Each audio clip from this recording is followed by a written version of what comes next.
Hey guys, check this out. We're going to talk about our back mount system here. That way, if you get here, you know what your end goal is and what we're trying to accomplish here. So when we're in the back mount, guys, we got to get control first. So we've entered the back somehow. Our partner made a mistake. We got behind him.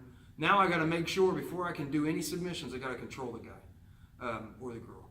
Okay, so I need to make sure I have a couple things. First thing is I need a seatbelt grip and 2 hooks on the lower body. So a seatbelt grip, guys, one arm's over the shoulder, one arm's under the shoulder. And this arm that's under the shoulder, guys, let's call this the controlling arm.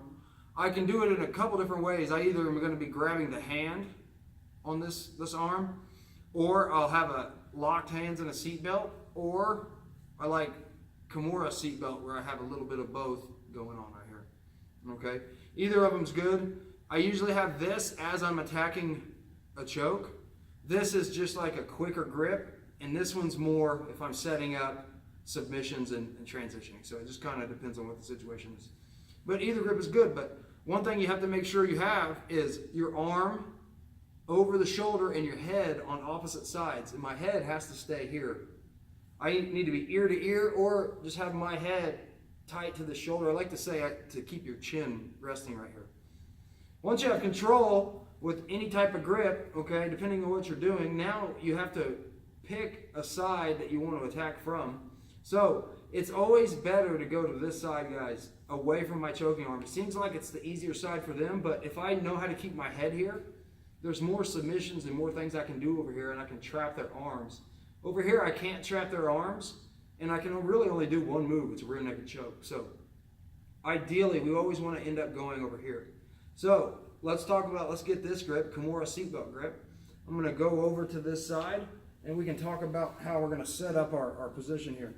When we get here, guys, I don't want to just hang out here and try to choke my partner, because what they can do is they can start to defend. They have 2 hands and a chin, and I have 1 hand that can actually do choking. So I could grab their hand and pin it to their stomach, but now it's still 2 against 1. So let's even the odds. I just don't waste a whole lot of time here, guys. I always just try to start doing this from the very beginning. It's called the straitjacket. I want to get my partner's arms trapped so I can attack the neck without them defending it. So I get here. Now, I already have this wrist from the Kimura grip, okay? But now I need to get cross grip with my control hand on this opposite hand, okay? So what I like to do is if they're defending like this, I'm going to create a little bit of room by moving my hand. I'm going to circle under, and I'm going to palm down, grab this grip. And now I'm going to look to pull these grips tight to the body. I like to pull this one up to the neck. Okay, with my head staying in the same spot, I now need to put this foot on the hips, and I'm going to weigh my partner's hips down and push them down slightly. Okay, I'm looking to change the angle, and I'm going to use this hook I'm basically reinforcing it. When I push, I'm going to lock it up on the hip here, hooking the hip. What that does is it makes it to where not only can my partner not knock my hook off and escape, but I can change the angle slightly. Watch, 1, 2. Now I'm slightly off to the side, which makes this leg now easy to come up, and I can start to hook the arm. I like to push this hand this way so this hole opens up a little bit right here near the elbow. And once I grab it, I drag it, and I try to get it hooked behind the body. If I can do that, their arm's gone. I hook it. Now this one has to come down. I'm going to push it down towards the hips, and now I have both arms strapped, and I can start to dig under the chin here. Okay? I want to start digging with this little gap, little shovel right here, guys. You'll see this on your hand. I'm going to start digging from the front as like a can opener. And once I get in, I grab the shoulder. I'm going to walk my fingers in. Once I get a tight grip on the neck, my elbow is in the center. Now when I squeeze, I'm going to pull my elbow across for a rotation finish here, which makes it just that much tighter. I can squeeze, but if I pull my elbow across, it's definitely going to get the tap. Let's do the other side. Watch this, guys. Boom. I'm here on the back. I want to always get my seatbelt grip, make sure I'm controlling. Here's a good thing about control. If we go to the easier side for them, but it's the side I want, when I immediately get here, guys, I want to start pushing my partner down, and I want to make sure that they can't immediately pull this hook off and hop their hips out.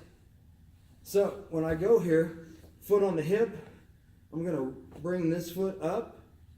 Okay, I'm reinforcing that bottom hook. I could even lock a body triangle if their waist permits, if it's the right size. If not, I'm just gonna hook here, and I'm gonna look to grab the arm. In order to have better grips, I need to get my cross grips. So if they're defending, I raise, go under, and I trap the arms. I'm gonna push this one down so I can hook it right there, drag it, hook the back. Push down, control, and I start to dig here. Going in from the side, sometimes we'll turn the head, guys, which isn't ideal. So from the front, little shovel right here, I'm gonna start digging. 1, 2, 3. Once I get my fingers in there, guys, I can use my head and my neck to push my partner's head and trap it. Once I reach for the back, I get my elbow in the front, I can squeeze and start to pull that elbow across for the tap here. So that's a basic idea of what we're trying to do from the back mount. So if you want to think about this, this is just basic control.